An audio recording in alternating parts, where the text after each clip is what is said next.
संगीतियां, बौद्ध संगीतियां भी बोलते हैं इनको। ठीक है, तो हेडिंग डालो बौद्ध संगीतियां। ये बेसिकली सम्मेलन थे एक तरीके से,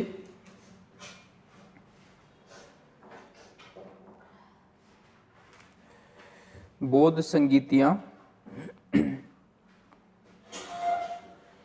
और ये जो संगीतियां हैं इनका उद्देश्य क्या था? उद्देश्य था बौद्ध साहित्य का संकलन, साहित्य का संकलन करना।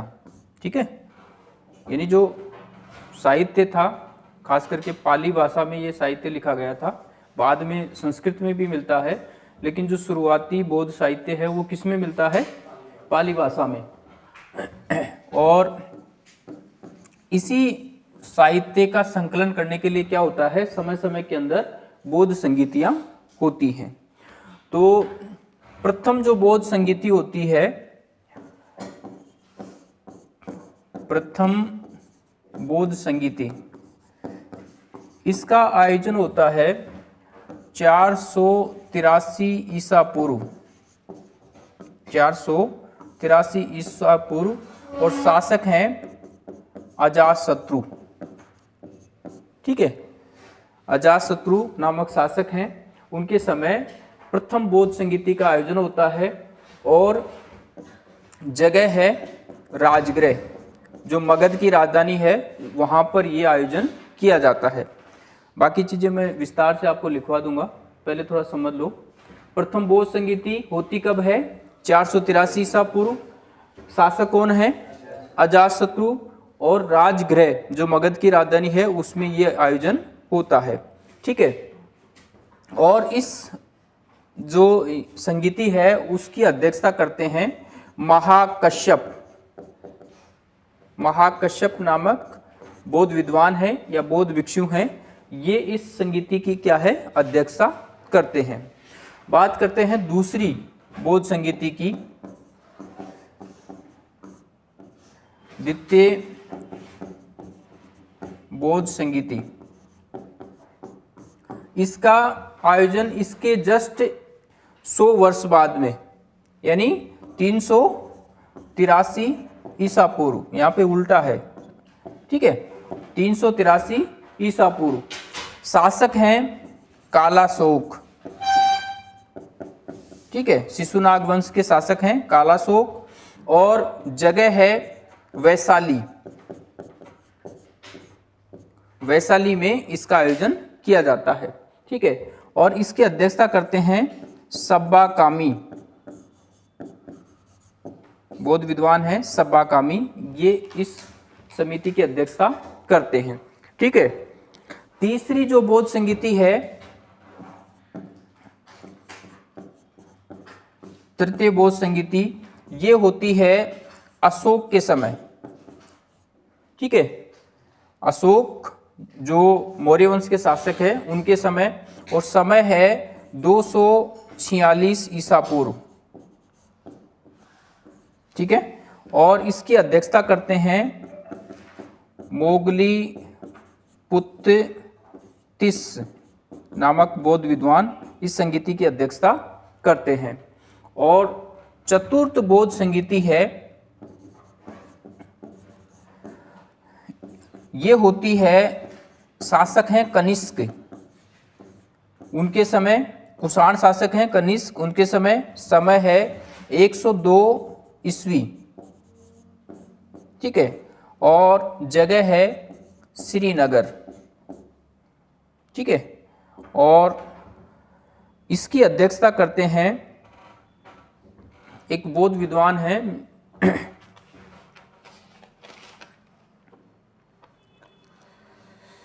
वसुमित्र। ठीक है, ये इसकी अध्यक्षता करते हैं। एक चीज यहां पर और देखने को मिलेगी, ये जो संगीतियां होती हैं तो यहां पर बौद्ध धर्म का एक तरीके से हमें विभाजन भी देखने को मिलेगा। ठीक है, बौद्ध धर्म का समय समय के ऊपर विभाजन होता है, वो भी देखने को मिलेगा। और ये विभाजन होता है बौद्ध धर्म का, वो होता है नियमों को लेकर के, ठीक है। यानी कुछ जो अनुयायी हैं वो कठोर नियमों को मानते हैं और कुछ नियमों में परिवर्तन के समर्थक हैं। इस कारण से क्या है, बौद्ध धर्म में समय समय के ऊपर विभाजन भी देखने को मिलता है। मोटे तौर पर जो विभाजन होता है वो एक तो द्वितीय बौद्ध संगीति में होता है, ठीक है। यहाँ पर नियमों को लेकर के बौद्ध जो संप्रदाय है वो बंटने लग जाते हैं, ठीक है। और फिर बाद में स्पष्ट रूप से विभाजन देखने को मिलता है हमें चतुर्थ बौद्ध संगीति जब होती है उस समय। और यहाँ पर दो संप्रदाय उभर करके आते हैं, एक का नाम है हीनयान और दूसरे का महायान। ये दो संप्रदाय यहाँ पर बन जाते हैं। जो हीनयान है ये क्या है, बुद्ध को महापुरुष मानता है। हीनयान के अंदर क्या है, बुद्ध को महापुरुष माना जाता है और बुद्ध के जो कठोर नियम थे उनका पालन करना चाहते हैं ये लोग, ठीक है। यानी अनवरत उनका पालन करते हैं। महायान में क्या है, बुद्ध को देवता के रूप में, यहां पर क्या है, देवता मान लिया गया, इसकी पूजा होने लग जाती है, मूर्ति बनने लग जाती है। और यहाँ क्या है, ये परिवर्तनवादी है, यानी जो पहले से नियम बने हुए थे उनको ये परिवर्तन करना चाहते हैं। जैसे मान लीजिए कि दोपहर के बाद में सोना, यानी थोड़ा खाना खाने के बाद में सोना, कुछ जैसे मांसाहार का प्रयोग करना, कुछ जैसे दान दक्षिणा में जो कीमती सोना चांदी वगैरह होता है ये लेना, ऐसे यहाँ पर स्वीकार किया जाता है महायान के अंदर। तो 4 बौद्ध संगीतियां होती हैं और समय समय के ऊपर बौद्ध धर्म में कुछ परिवर्तन भी देखने को मिलते हैं, ठीक है। तो पहले तो हम लोग क्या है, जो चारों बौद्ध संगीतियां हैं उनको नोट करते हैं और बाद में जो परिवर्तन होते हैं और परिवर्तन में क्या खासियत है, कौन कौन से इनके समर्थक हैं, जो भिक्षु वगैरह हैं या हम कह सकते हैं विद्वान वगैरह, उन सब लोगों को डिटेल से देखते हैं। तो हेडिंग डालो, प्रथम बौद्ध संगीति। सॉरी, पहले ऐसे लिख लो बौद्ध संगीतियां, उसके सामने लिखो बौद्ध धर्म के विकास में, बौद्ध धर्म के विकास में 4 बौद्ध संगीतियों का, बौद्ध धर्म के विकास में 4 बौद्ध संगीतियों का महत्वपूर्ण स्थान है।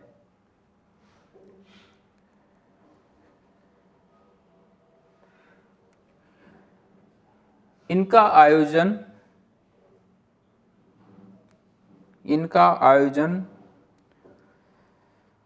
धार्मिक साहित्य की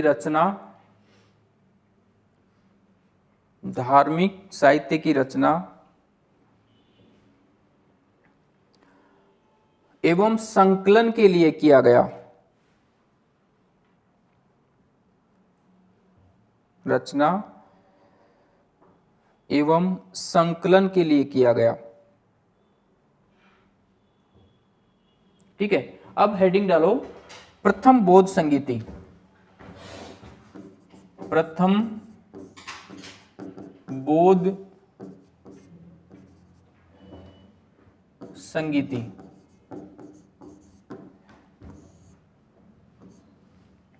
ठीक है। सबसे पहले स्थान, और स्थान के सामने लिखना राजगृह की सप्तपर्णी गुफा।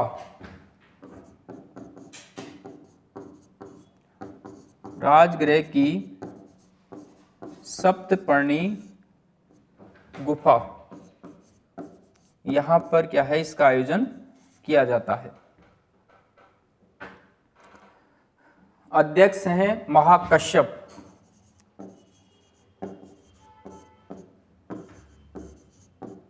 महाकश्यप ये इसकी अध्यक्षता करते हैं। समय 483 ईसा पूर्व। शासक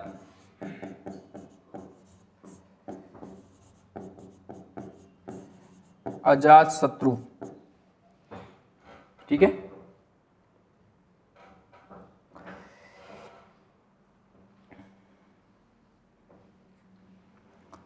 थोड़ा सा इसमें विस्तार और दे लो।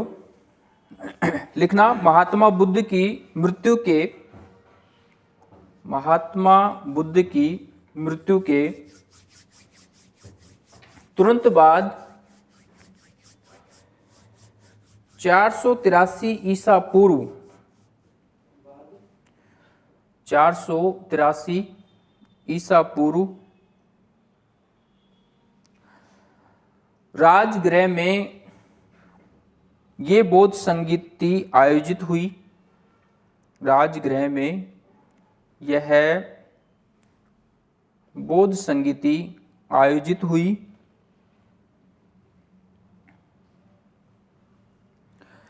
इस समय मगध का शासक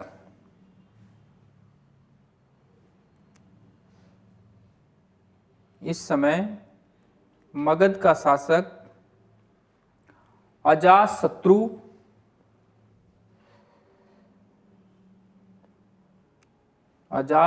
था। इसमें बुद्ध के दो प्रमुख शिष्य, मगध का शासक अजातशत्रु था, इसमें बुद्ध के दो प्रमुख शिष्य आनंद व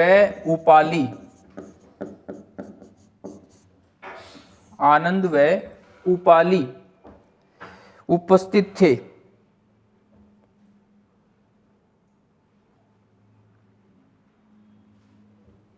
ठीक है, आनंद और उपाली, इनको अंडरलाइन कर लेना, बहुत प्रमुख शिष्यों में इनकी गिनती होती है, आनंद और उपाली। आगे लिखना, इस संगीति में बुद्ध की शिक्षाओं का संकलन हुआ। इस संगीति में बुद्ध की शिक्षाओं का संकलन हुआ। इस संगीति में बुद्ध की शिक्षाओं का संकलन हुआ और बुद्ध की शिक्षाओं का संकलन हुआ और सुत्त पिटक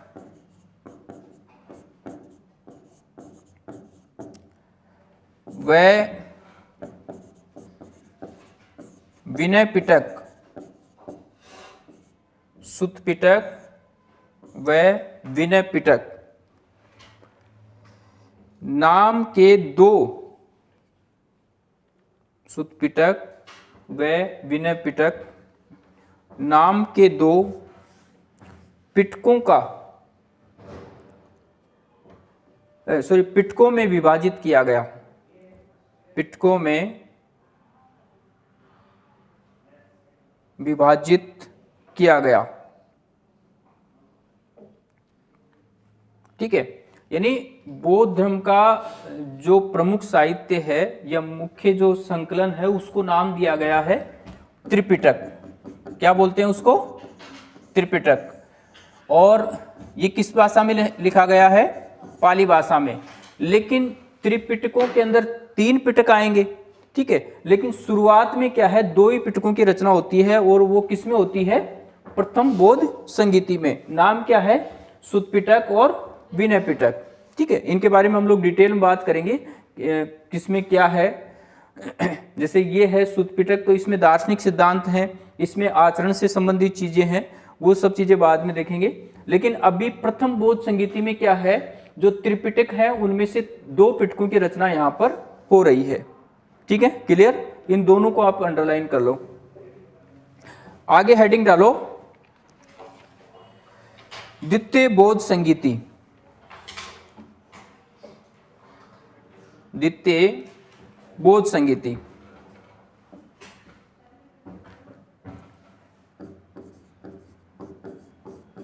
द्वितीय बौद्ध संगीति। प्रथम बौद्ध संगीति है, ये चीजें क्या है ना, रटने की है। प्रथम बोध संगीति कहां पर हो रही है? राजगृह में। शासक कौन है? अजातशत्रु। अध्यक्ष कौन है? महाकश्यप। ठीक है, और एक और चीज लिखी है ना, समय। समय क्या है? 483। और इसमें 2 पिटकों की रचना हो रही है, कौन कौन से? सुत पिटक और विनय पिटक। ठीक है, ये मोटी मोटी चीजें हैं जो हमें कंफ्यूज नहीं करनी है, मतलब एग्जाम आया तुरंत क्लिक करना चाहिए कि ये यहां पर हो रहा है। द्वितीय बोध संगीति, सबसे पहले स्थान,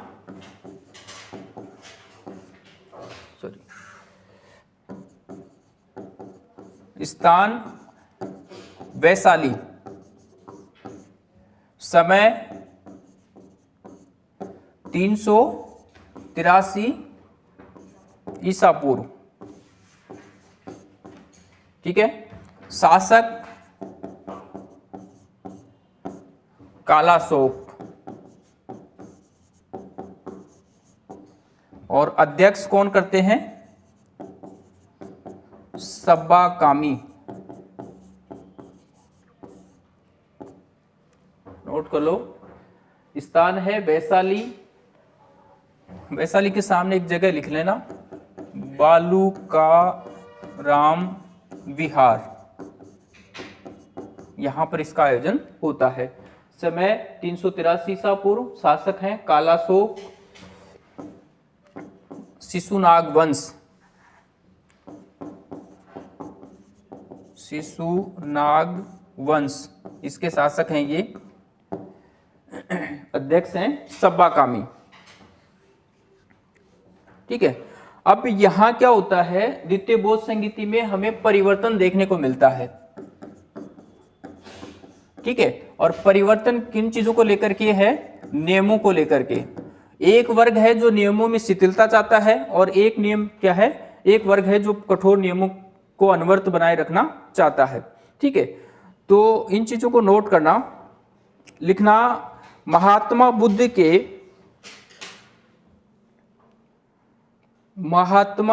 के परिनिर्वाण के 100 वर्ष बाद, परिनिर्वाण के 100 वर्ष बाद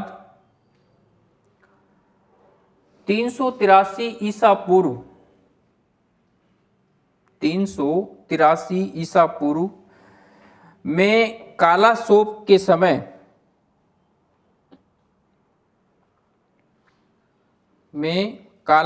के समय द्वितीय बोध संगीति का आयोजन किया गया। द्वितीय बोध संगीति का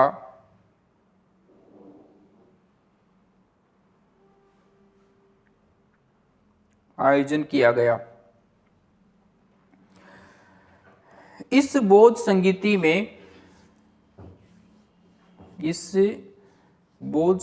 में बौद्ध भिक्षुओं में कुछ बातों को लेकर, बौद्ध भिक्षुओं में कुछ बातों को लेकर जैसे दोपहर भोजन के बाद विश्राम करना, दोपहर भोजन के बाद विश्राम करना,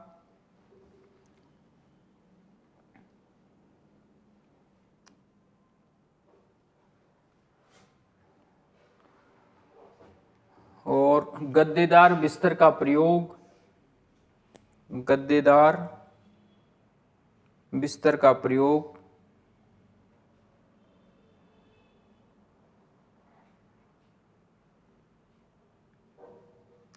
सोने चांदी का दान लेना,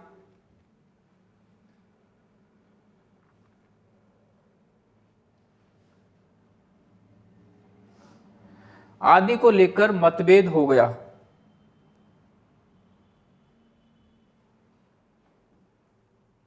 आदि को लेकर मतभेद हो गया। ठीक है। अब मतभेद होता है, तो मतभेद में जो लोग सोना चाहते हैं यानी विश्राम करना चाहते हैं और उपहार में सोना चांदी लेना चाहते हैं, वो तो क्या थे, उनको क्या कहेंगे, परिवर्तनवादी।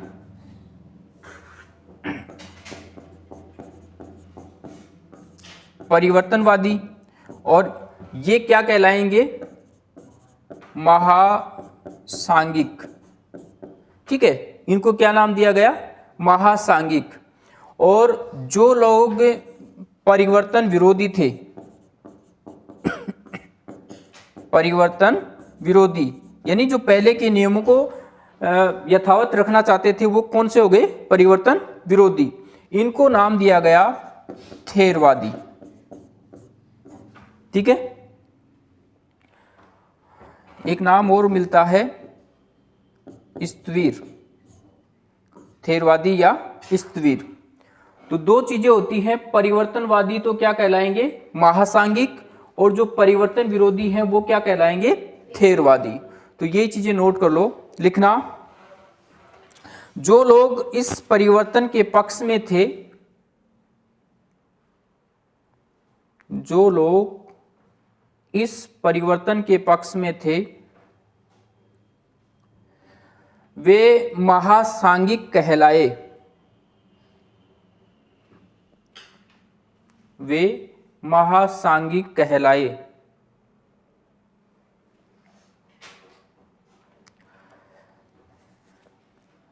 जबकि जो लोग, अंडरलाइन कर लेना इसको, जबकि जो लोग परिवर्तन के विरोधी थे,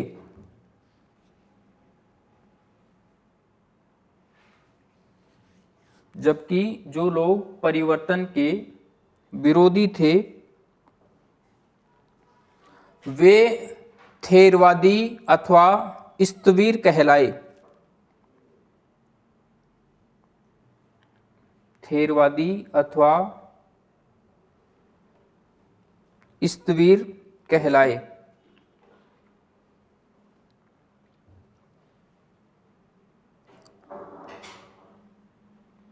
ठीक है, हम कौन सी बोध संगीति की बात कर रहे हैं, द्वितीय बोध संगीति की। द्वितीय बोध संगीति का समय कौन सा है, 383। शासक कौन है, कालाशोक। स्थान क्या है, वैशाली। ठीक है, इस संगीति की विशेष बात क्या है कि यहां पर बौद्ध धर्म में परिवर्तन देखने को मिलता है। और परिवर्तन किस चीज को लेकर के है, नियमों को लेकर के। नियम कौन से, कि जैसे विश्राम करना, खाने के बाद विश्राम करना, उपहार लेना। ठीक है, यानी जो कठोर नियम थे उनमें शिथिलता को लेकर के। अब जो लोग परिवर्तन के पक्ष में हैं वो तो क्या कहलाएंगे, महासांगिक।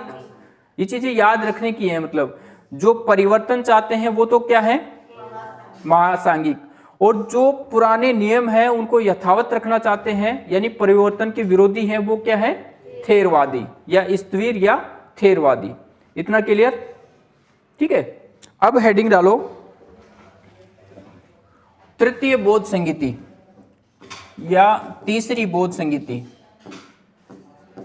तीसरी बौद्ध संगीति।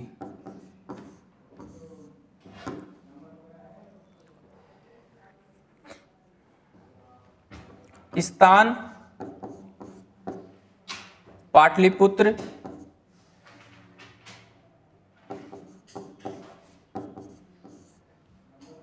ठीक है, समय 247, मैंने आपको पहले 246 बताया था, 247 है इसका समय, 247 ईसा पूर्व।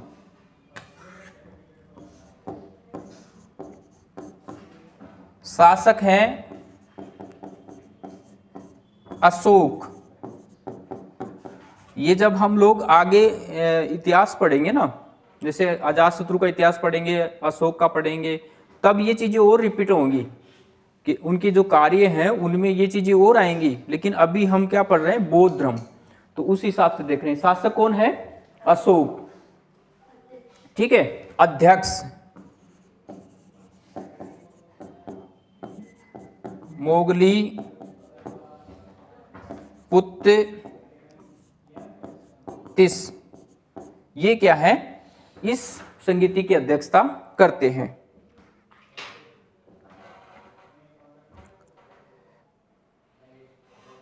ठीक है, हम लोग बात कर रहे थे त्रिपिटकों की। त्रिपिटक, अब त्रिपिटकों में दो पिटक तो हमने किसमें देखे, प्रथम बोध संगीति में, और एक तीसरा पिटक है, उसका नाम है अभिधम्म पिटक। अभिधम्म पिटक, इसकी यहां पर रचना होती है तीसरी बोध संगीति में। तो नोट करना, इस संगीति में, इस संगीति में अभिधम्म पिटक, अभिधम्म पिटक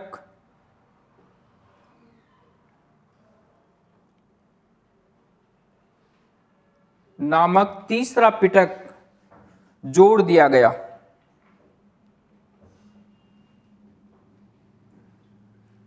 तीसरा पिटक जोड़ दिया गया।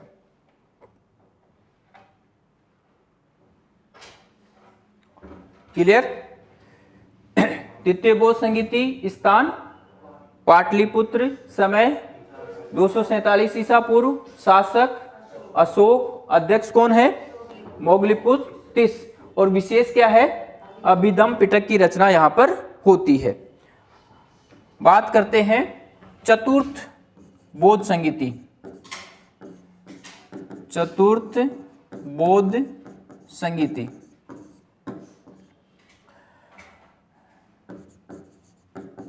स्थान है कश्मीर का कुंडलवन,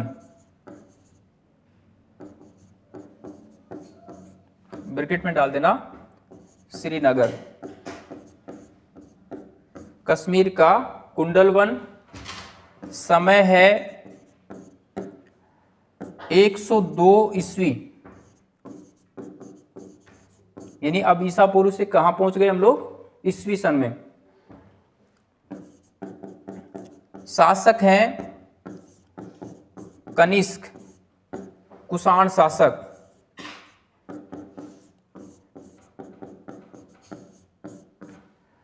अध्यक्ष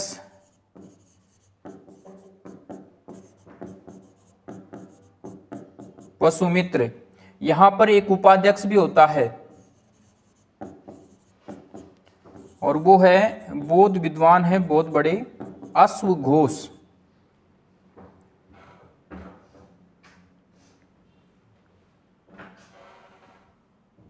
ठीक है, और यहां एक विशेष चीज होती है, विभाषा शास्त्र नामक ग्रंथ की रचना होती है। विभाषा शास्त्र नामक ग्रंथ की रचना होती है। ठीक है, और एक चीज और देखने को मिलेगी कि चतुर्थ बोध संगीति के समय आते आते क्या हो जाता है, संस्कृत भाषा में साहित्य की रचना होने लग जाती है। तो ये जो विभाषा शास्त्र है, ये किस भाषा में लिखा गया है, संस्कृत भाषा में। ऐसे कैसे लिख लो, इन चीजों को ऐसे कैसे लिख लो।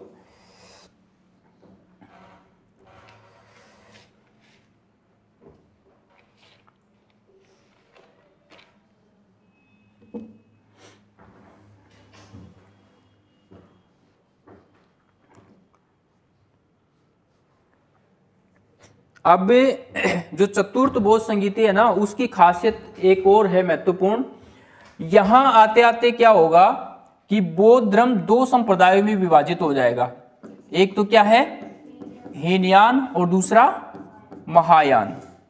ये जो हीनयान है, ये हमने जैसे परिवर्तन विरोधी की बात की थी ना, कौन थे, थेरवादी, उन्हीं का बड़ा रूप है।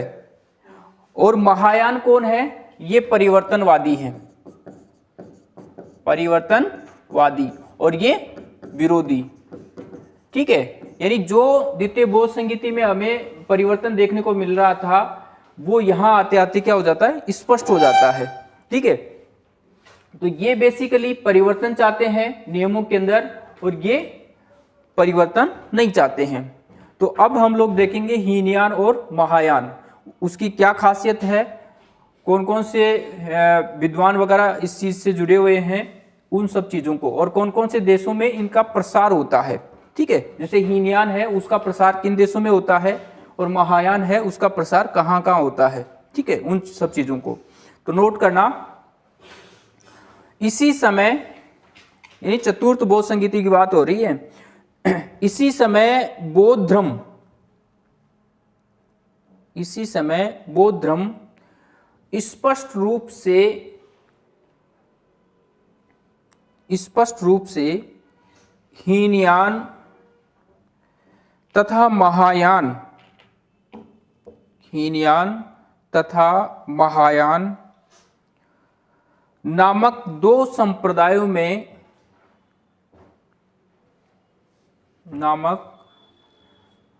संप्रदायों में विभाजित हो गया।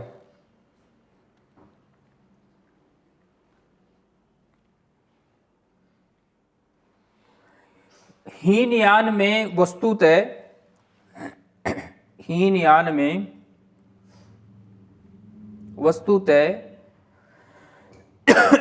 थेरवादी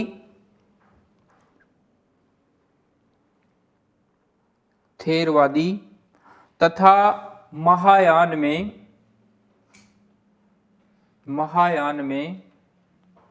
महासांगिक थे।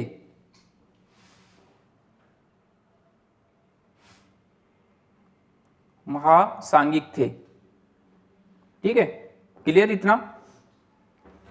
अब इस तरीके से लिख लो, एक तरफ हो जाएगा हीनयान, दोनों में अंतर हमें समझ में आएगा, और दूसरी तरफ महायान, क्या विशेष इनमें अंतर है, उन सब चीजों को हम लोग देखते हैं। हीनयान, दूसरी तरफ महायान।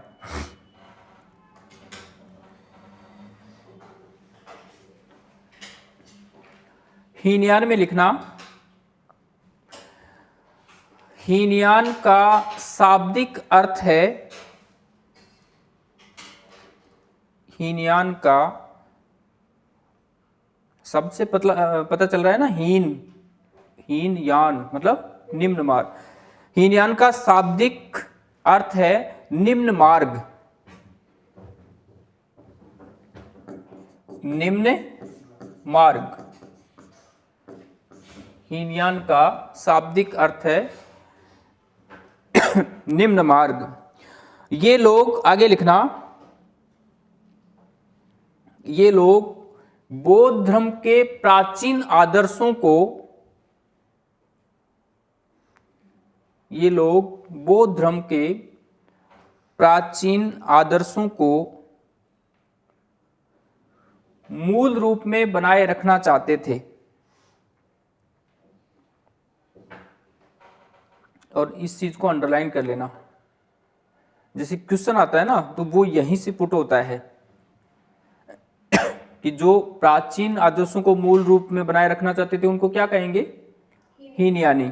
ठीक है, या हीनयान से क्या तात्पर्य है, जो बौद्ध धर्म के प्राचीन आदर्शों को मूल रूप में बनाए रखना चाहते हैं वो क्या है, हीनयानी। जैसे कथन कारण दे दिया या कोई भी इस तरह का देगा तो ये आपको क्लियर होना चाहिए। आगे लिखना, हीनयान को श्रावक यान, हीनयान को श्रावक यान भी कहते हैं।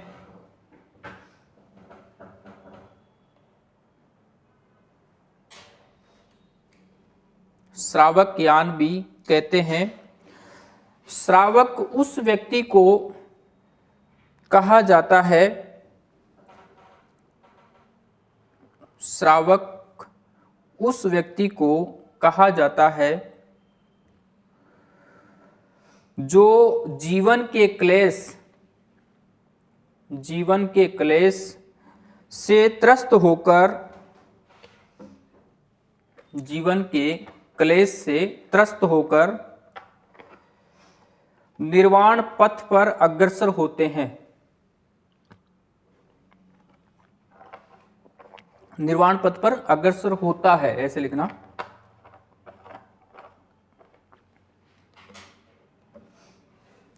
ये बेसिक इसका मतलब हीनयान का परिचय हो गया। अब दूसरी तरफ महायान की तरफ लिखना। महायान का शाब्दिक अर्थ है उत्कृष्ट मार्ग।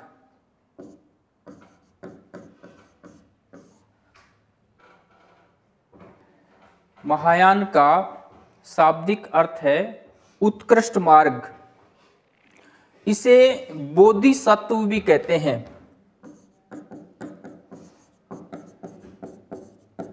इसे बोधिसत्व भी कहते हैं।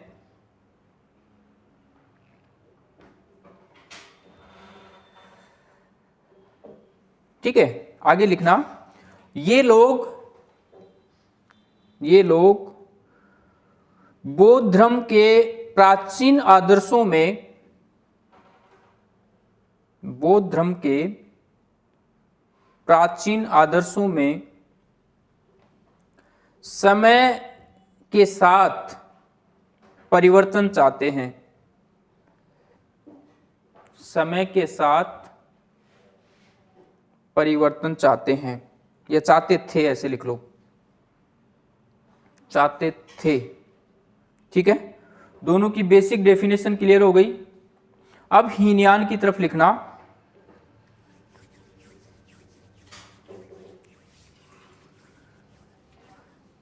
हीनयान में बुद्ध को, दूसरा पॉइंट है ये, हीनयान में बुद्ध को एक महापुरुष माना जाता था।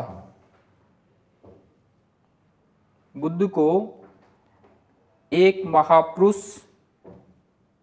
माना जाता था। ठीक है, अंडरलाइन कर लेना इसको। पूछता है कि किस संप्रदाय में बुद्ध को महापुरुष माना जाता है? किसमें? हीनयान में। आरएस में जैसे सीधा सीधा क्वेश्चन आ गया कि हीनयान और महायान में अंतर स्पष्ट करो, तो आपको यही चीजें बतानी है। दूसरी तरफ लिखना, महायान में बुद्ध को, और दोनों चीजें सामने लिखना, मतलब जैसे जो पॉइंट लिखो ना उसकी के सामने, बीच में जगह छूटती है तो छोड़ दो, लेकिन सामने लिखो, उससे क्या है ना, क्लियर रहेगा चीजें। मतलब लिखो, महायान में बुद्ध को देवता माना जाता था। बुद्ध को देवता माना जाता था। अंडरलाइन कर लेना, यहां पर क्या है, देवता के रूप में उसको पूजा जा रहा है। अब हीनयान में तीसरा पॉइंट, हीनयानी मूर्ति पूजक नहीं थे। हीनयानी मूर्ति पूजक नहीं थे।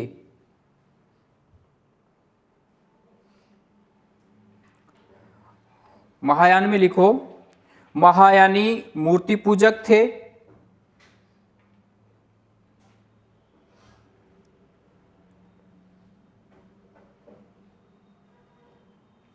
महायानी मूर्ति पूजक थे। अब एक चीज यहां पर और आ रही है कि जो महायान है यहां पर क्या होने लग गया, मूर्ति पूजा।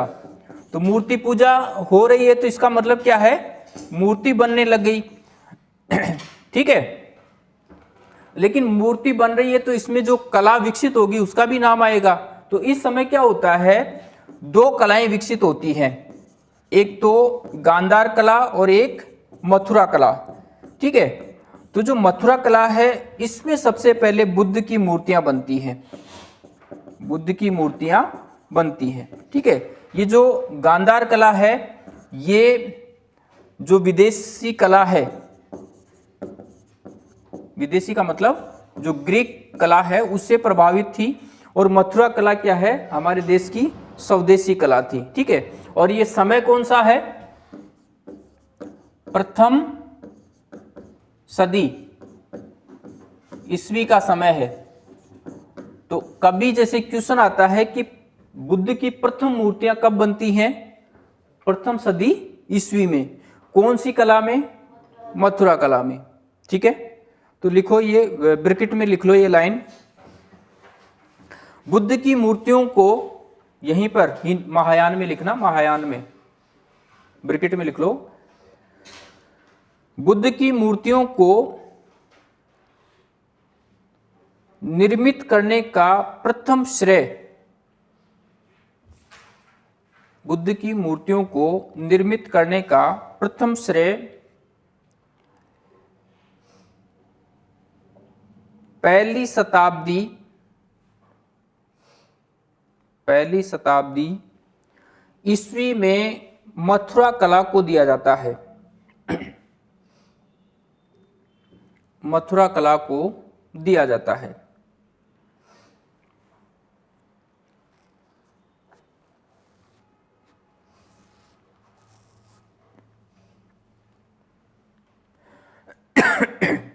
अब आओ हीनयान की तरफ।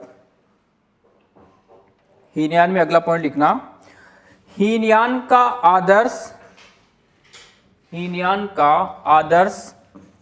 अर्हत को प्राप्त करना है। हीनयान का आदर्श अर्हत को प्राप्त करना है।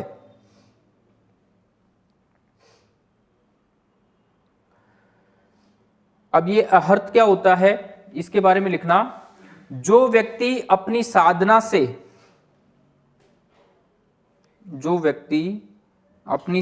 से निर्वाण प्राप्त करते हैं,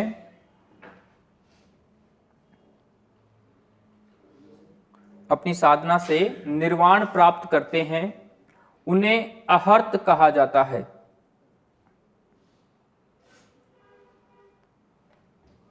उन्हें अर्हत कहा जाता है। अंडरलाइन कर लेना इसको। ठीक है, कभी जैसे अर्हत के बारे में पूछ ले तो अर्हत का मतलब होता है जो व्यक्ति अपनी साधना से मोक्ष की प्राप्ति करता है, निर्वाण की प्राप्ति करता है, उसको क्या बोला जाता है? अर्हत। ठीक है, दूसरी तरफ लिखना महायान में, महायान का आदर्श बोधिसत्व है।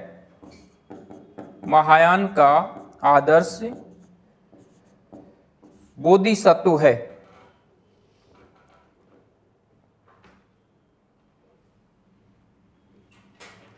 और ये बोधिसत्व में और अर्हत में फर्क क्या है कि ये सिर्फ अपने लिए प्रयास करते हैं। ये क्या करते हैं? अपने प्रयास से निर्वाण की प्राप्ति करते हैं। लेकिन बोधिसत्व क्या है? ये खुद तो मोक्ष की प्राप्ति करेगा, खुद तो निर्वाण की प्राप्ति करेगा, लेकिन साथ साथ में दूसरे को भी सहयोग करता है, दूसरे के निर्वाण की प्राप्ति में भी सहयोग करता है। तो लिखना इसके बारे में, बोधिसत्व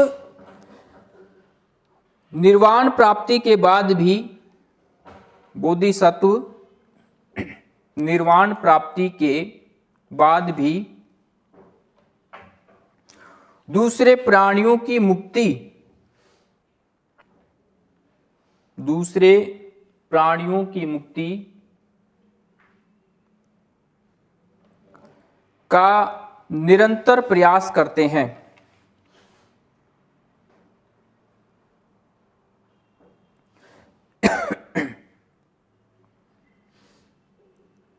अब हीनयान में लिखना,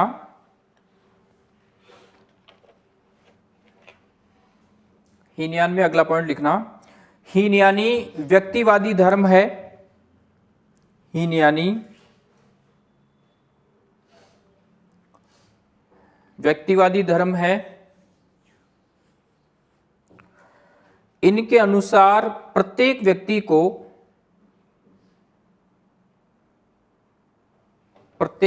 को अपने प्रयत्नों से ही मोक्ष प्राप्त करना चाहिए। अपने प्रयत्नों द्वारा, या प्रत्येक व्यक्ति को अपने प्रयत्नों द्वारा ही मोक्ष प्राप्त करना चाहिए।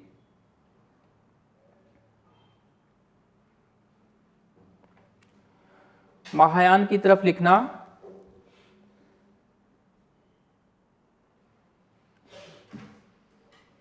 महायान में महायान में लिखो, महायान में पर सेवा तथा परोपकार,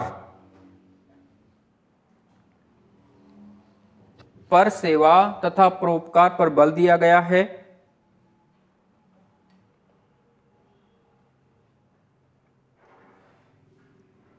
पर सेवा तथा परोपकार पर बल दिया गया है। इसका उद्देश्य समस्त मानव जाति का कल्याण है। इसका उद्देश्य समस्त मानव जाति का कल्याण है।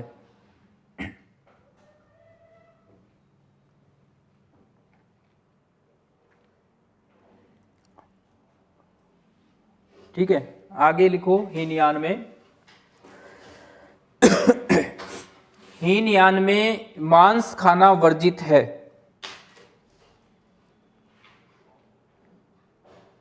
हीनयान में मांस खाना वर्जित है।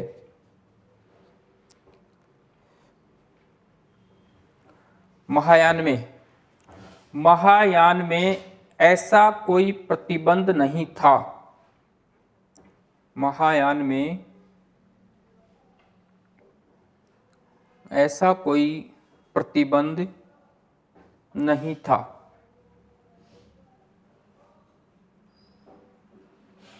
हीनयान, हीनयानी कोई तीर्थ नहीं मानते।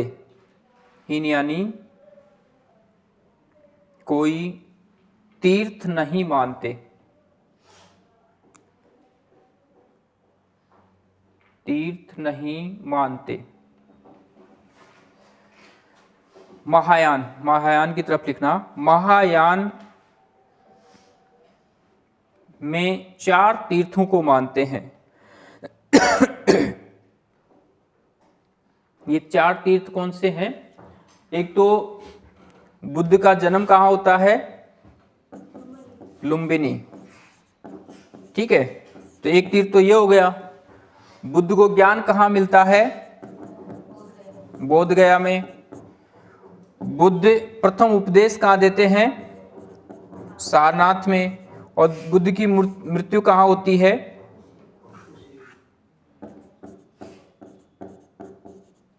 कुशीनगर। ठीक है, तो ये महायान में क्या है? इन चारों को क्या है? तीर्थ माना गया है। तो लिख लो, महायान में 4 तीर्थ मानते हैं। नंबर 1 लुम्बिनी, बोध गया,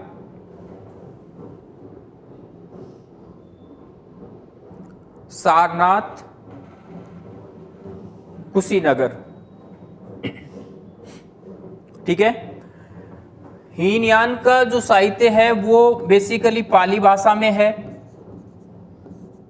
ठीक है, और महायान का संस्कृत में। तो लिख लो, हीनयान के ग्रंथ पाली भाषा में है।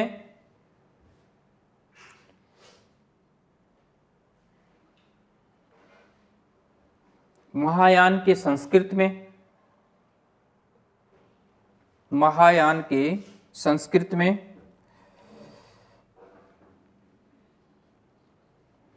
अब इनका प्रचार कहाँ होता है? ठीक है, यानी जैसे प्रचार की बात आती है तो हीनयान का प्रचार कहाँ कहाँ होता है और महायान का प्रचार कहाँ कहाँ होता है। तो हीनयान बेसिकली जैसे हमारा उत्तर भारत है, इन सब जगह के ऊपर देखने को मिलेगा। श्रीलंका है, बर्मा है, थाईलैंड है, यहाँ पर है हीनयान। और जैसे हमारे से ऊपर की तरफ जो पूर्व की तरफ जो देश हैं, जापान हो गया, चीन हो गया, इन सब में क्या है? महायान ज्यादा देखने को मिलता है। तो नोट कर लो, प्रचार।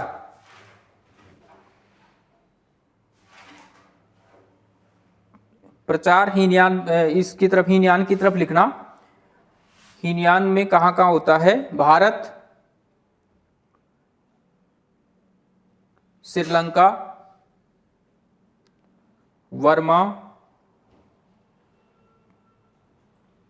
थाईलैंड। थाईलैंड।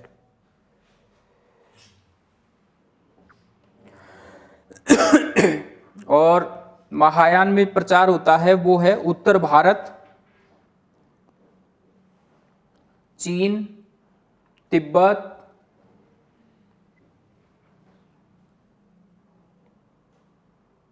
तिब्बत में ती छोटा आएगा, चीन, कोरिया है, हाँ ठीक है, कोरिया, कोरिया और लिख लो। उत्तर भारत, चीन, तिब्बत, कोरिया, जापान, जापान, ठीक है। इन जगह के ऊपर प्रचार होता है।